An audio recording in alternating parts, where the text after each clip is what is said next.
Hey, Rainmakers. I have a question.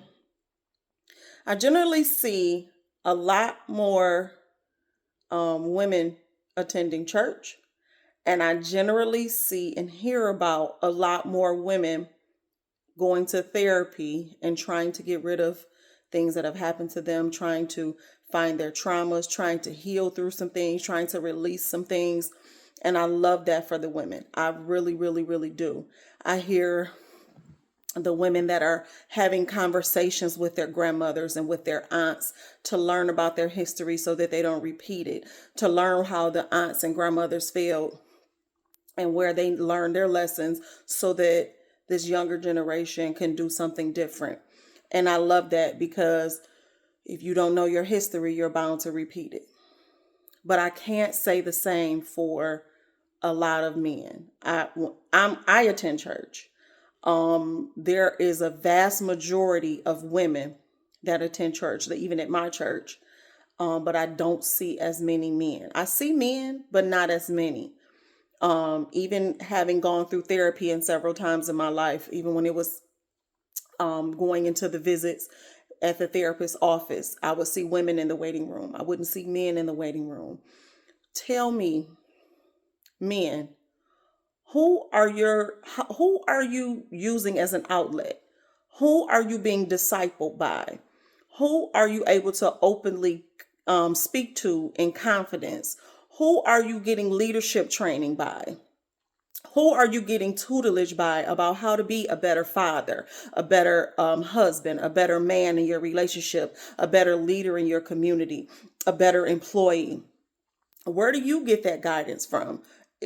Who's your outlet? What do you guys have? Because I'm seeing a lot of women doing the work openly with no regret, feeling good about going to get their inner healing, going to get those traumas released, going to get the damage released, and just doing the work to be better for themselves, number one, and for their children. This isn't all women, but I do see a good number of women that are seeking God's face, that are praying, that are holding out hope, waiting on God to send them their purpose partner and their God-given spouse. But on the other hand, I see a lot of men that are finding issues with women, are finding issues with relationships, are running from their leadership, running from their kingship, are running from their rightful position as the head and the leader. And some men may think that they're functioning and operating in leadership, but just because you're a male does not make you a leader. That's a conversation for another day. But I want to know, as I see women that are seeking healing, seeking help, seeking wholeness, seeking to release trauma, abandonment, and rejection, men, what do you do to release those things? And please don't tell me that you lean on yourself, because you really have to lean on something that is higher than you, that is bigger than you. I keep hearing men say that women should submit to the head or to the husband, but who does the husband submit to? So just as the disciples followed Jesus and Jesus was submitted to God, everybody has, even Jesus had to be submitted to the mission that God put him here for, right? So what's the mission that God has put you here for, and who are you submitted to? Who are you gaining access to wisdom, to guidance, to knowledge from? Who do you glean from? Who do you confess to? Or do you think that you don't need any of those sources? Do you think that you don't need therapy? Do you think that you don't need the Most High God who created you? I need you to know you are the created and you need the creator. You need to put your pride to the side. God can't use that.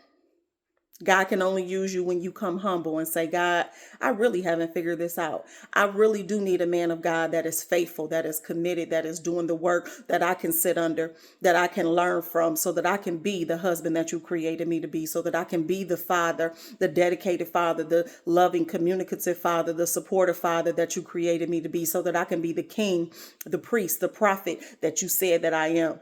Men, please seek the higher power, the most high God, so that you are in full alignment with the purpose that he created you for. Remember the mandate that Pharaoh had to kill all the boy child, all the male children?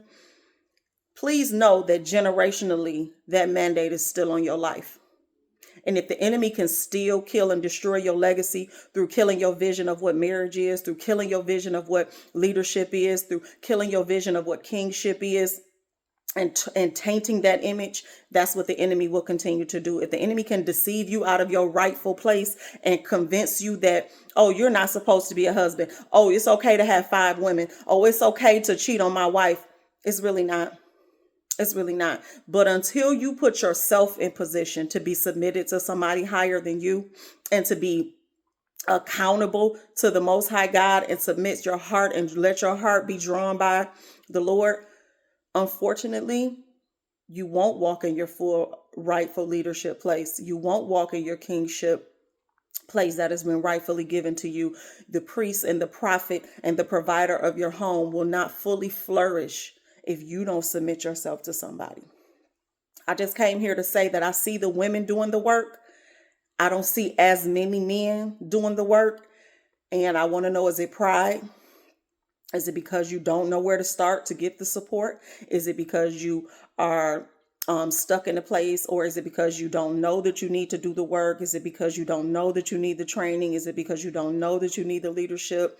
Sound off in the comment section and tell me why it is that there are so many women that are in therapy trying to get the help that they need to resolve their abandonment issues and rejection issues, and why are there so many women in church that are looking to be closer to God, that are looking to be led and submitted to the Most High God through the word that's being shared week to week, month to month, day to day. Why is it such a huge disparity when it comes to men being in church and in therapy and women being in church and in therapy? Y'all have a great day.